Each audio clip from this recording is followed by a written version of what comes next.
আগেকার দিনের বাচ্চারা যেভাবে ফোনের জন্য বায়না করতো ভার্সেস এখনকার দিনের বাচ্চারা যেভাবে ফোনের জন্য বায়না করে। আগেকার দিনে ওমা বল।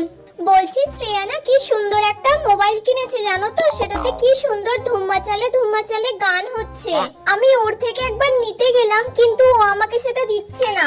ও মা তুমি আমাকে ওইরকম একটা মোবাইল কিনে দেবে গো? না ওসব কিনতে হবে না দাও এখন। না মা, কি সুন্দর ওটাতে ধুম্মা চালে গান হচ্ছে, আমার খুব ভালো লাগছে। আমি ওই মোবাইলটা কানে দিয়ে ওই গানটা শুনবো। আচ্ছা ঠিক আছে, আগে ভালো করে পড়াশোনা করে নে। হ্যাঁ আমি সব পড়া করে যা নেব। পড়তে বস তাহলে। আচ্ছা ঠিক আছে।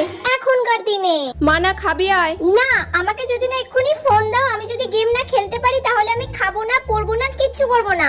আমাকে এক্ষুনি তোমার ফোনটা দিতে হবে, তবেই আমি খাবো, পড়বো, সব করবো। দাও। এই নে ধর।